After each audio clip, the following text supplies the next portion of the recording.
Muy buenas a todos, vamos con un nuevo vídeo del canal Profe de Lengua, donde sabes que abarcamos todos los contenidos de la asignatura. Hoy nos ponemos con el comentario crítico. Este va a ser el quinto y último vídeo que trata todo el apartado del comentario de texto. Os dejo aquí un enlace para que podáis acudir a la lista de reproducción donde tengo los otros 4 vídeos hablando del tema, la tesis, la estructura, los argumentos y cómo hacer adecuadamente un resumen. Así que, viendo este quinto vídeo, tendréis ya todo lo que necesitáis saber de cara a hacer el comentario de texto en selectividad, que sabéis que son 4 puntos obligatorios del examen. Para comenzar tu comentario crítico, lo primero que debes hacer es crear tu tesis, es decir, tener clara la conclusión a la que quieres llegar. Como ya visteis en el vídeo de la tesis, es la opinión que se mantiene y se intenta demostrar con razonamientos, es decir, aquello de lo que quieres convencer a quien te está leyendo el examen, sea el corrector de selectividad, sea el profesor o en cualquier otra circunstancia, aquel al que te dirijas. Una vez tengas clara tu tesis, por lo que debes de comenzar siempre el comentario crítico es por un título, que va a ser el banderín de enganche, eso que es lo primero que va a poder ver el lector, por lo cual no debe ser demasiado largo y siempre va a tener 2 opciones. La primera sería decir lo más relevante de la opinión que se va a desarrollar. Pongo, por ejemplo, este titular, ¿vale? De se necesita un plan científico y unificado. Ya sabes de qué va a tratar el tema. No apela mucho a los sentimientos, pero es útil. Y por otro lado podemos buscar algo que impacte o al menos invite a querer leer al texto al lector. Por ejemplo aquí, el miedo. Si uno lee solamente el miedo, no sabe de qué va el texto, pero a lo mejor sí le llama lo suficiente la atención como para querer leerlo. El siguiente paso va a ser darle una estructura a este comentario crítico. Para ello, os recomiendo dividir el texto en 4 párrafos. Esto no es que sea obligatorio, pero tengo comprobado que sí ayuda bastante a saber distinguir las partes que va a tener el texto. Para hacer este vídeo voy a tomar como referencia un artículo de opinión que hizo una alumna mía, Laura, el año pasado, y que creo que representa bien todo lo que quiero contar. Bien, estos 4 párrafos van a resumir los siguientes apartados. El primero va a ser la introducción. En el segundo vais a tener que argumentar. En el tercero vais a tener que refutar. Y por último, llegar a la conclusión, que creo que además aquí, con el título que viene arriba de Los niños también se marchitan, queda bastante claro y visual. Vale, ¿qué debéis poner en el primer párrafo? En el de introducción. Pues lo primero es que tenéis que presentar el tema, pero empezando con algo que llame la atención. Mira, os leo por ejemplo lo que puso mi alumna. Cuando encerramos una flor en una caja oscura, a los pocos días pierde su color para acabar marchitándose. Esto mismo es lo que ocurre con los niños al estar confinados en sus casas durante meses. El artículo de opinión iba precisamente eso, del confinamiento de los más pequeños. Y aquí lo que hace Laura es crear una metáfora que puede captar la atención para a través de ahí articular sus argumentos. Si habéis visto el vídeo de la estructura del comentario crítico, sabéis que la tesis puede ir al principio o al final o en ambos casos. Os dejo igualmente aquí arriba un enlace por si queréis recordar o si todavía no habéis visto este vídeo, que sí es necesario. Bien, lo que quiero decir es que tú puedes poner ya aquí tu tesis al principio del todo. Yo recomiendo quizá un poco más al final, pero no habría ningún problema si ya aquí de inicio pones la conclusión a la que quieres llegar. El segundo párrafo lo vais a utilizar especialmente para argumentar, así que aquí al menos debes desarrollar 2 de tus mejores argumentos y explicarlos de forma sencilla. Recordad que también tenéis un vídeo donde explico los 15 principales argumentos que podéis utilizar y que dejo también aquí arriba el enlace, pues si alguien quiere volver a echarle un vistazo. De paso, os recuerdo que un argumento es un razonamiento que demuestra, refuta o justifica algo. Pero vamos ya con nuestro segundo párrafo.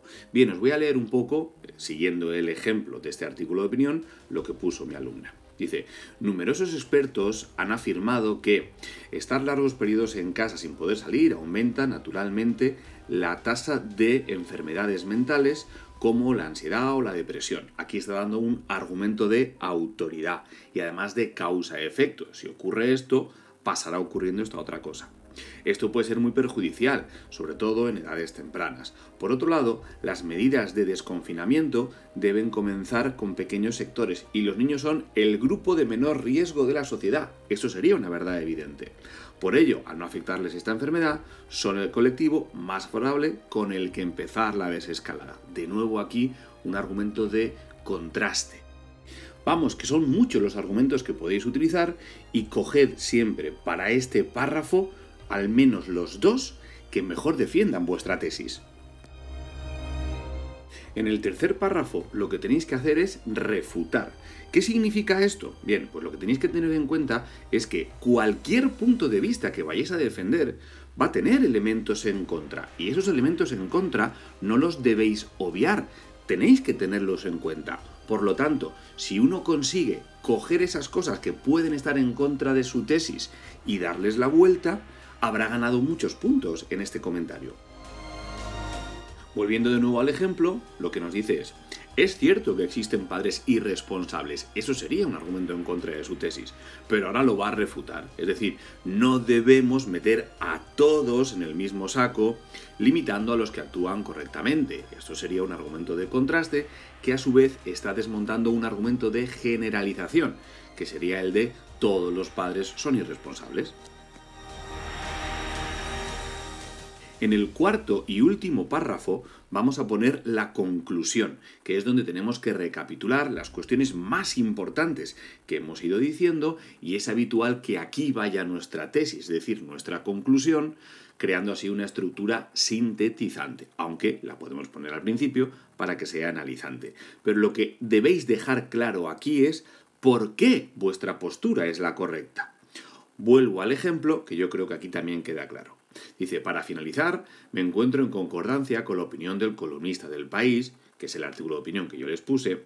En mi opinión, se debería permitir la relajación de las medidas del estado de alarma a los niños, aunque con cautela. Es decir, al final, ¿qué quieres tú transmitir al lector? ¿Qué enseñanza? ¿Qué conclusión? Y para acabar, podéis volver a poner algún argumento. Siempre es muy recomendable, a lo mejor, uno de autoridad o uno de cita, aunque aquí más en concreto lo que va a meter es un criterio sapiencial, es decir, un refrán. Al obligarles a permanecer en sus hogares, puede ser peor el remedio que la enfermedad. Y así consigues acabar el comentario crítico de forma redonda. Este vídeo te puede ayudar a hacer un artículo de opinión para cualquier circunstancia, pero si en tu caso es que quieres preparar adecuadamente la selectividad, la prueba EBAU, tienes que saber que en el examen te van a pedir un comentario crítico de entre 200 y 300 palabras. Por lo tanto, cuando dividas los párrafos, yo te recomendaría que contaras las palabras del primero y que este tratara de estar entre 60 y 70 palabras, porque si consigues hacer 4 párrafos más o menos proporcionados, no tienen que tener exactamente el mismo número de palabras, pero sí más o menos una extensión parecida, conseguirás un artículo de entre 240 y 280 palabras. Si consigues esto, sabes que habrás clavado el artículo de opinión.